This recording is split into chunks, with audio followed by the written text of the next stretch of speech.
Hello and welcome to Michael's Minty Music for today. Today we review The Police's final album, Synchronicity, released in 1983. It's good, but it isn't as good as some of their other albums. It's not a bad one to end on, but not a super great one either, I guess. This is the track listing, and these are the tracks I added to my playlist, all of them but two. The album has a lot of good songs, but it doesn't really have a distinctive sound overall. Most of the songs are definitely good, but they're pretty weird, and they really don't fit well together at all, so the album is very jarring. Side 2 is generally more coherent, but it's super slow and really lacks energy. In contrast, Side 1 has sort of a decent energy with both synchronicities, which really push the album forward, but it has a sort of valley in the middle with the slower, weirder songs being sort of sandwiched in between the two pretty good synchronicity songs.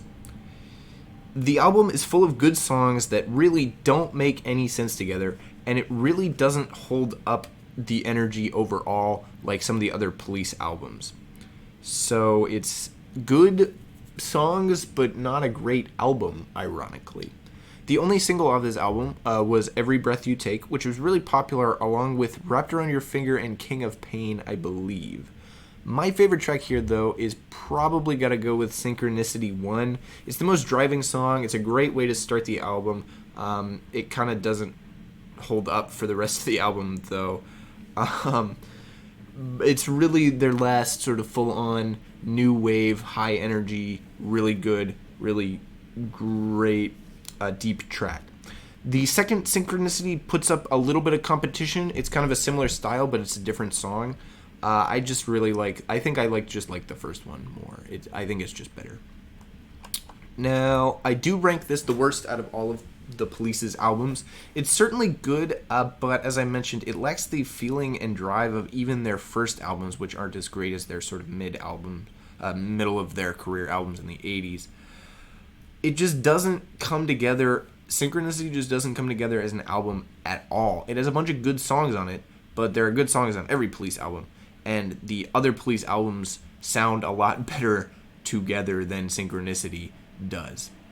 However, I do rank this album my favorite from 1983. It beats out Billy Joel's An Innocent Man and Duran Duran's Seven and the Ragged Tiger. There isn't really competition from Seven and the Ragged Tiger. The real competition is from An Innocent Man. I think I just enjoy Synchronicity's songs more. Both of these albums are kind of in a weird spot. An Innocent Man is a throwback album.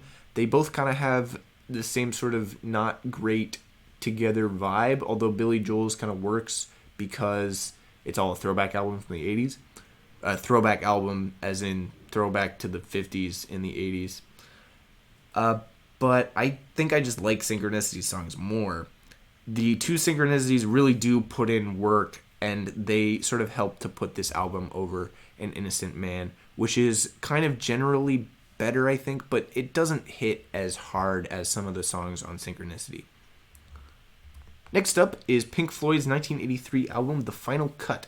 It was made out of sort of extra non-finished stuff from The Wall, and it's the first of only two Pink Floyd albums that was released in the 80s. This one was released in 83, and they had another album in 87. So it's kind of interesting to look at. So stay tuned for that, and as always, stay minty.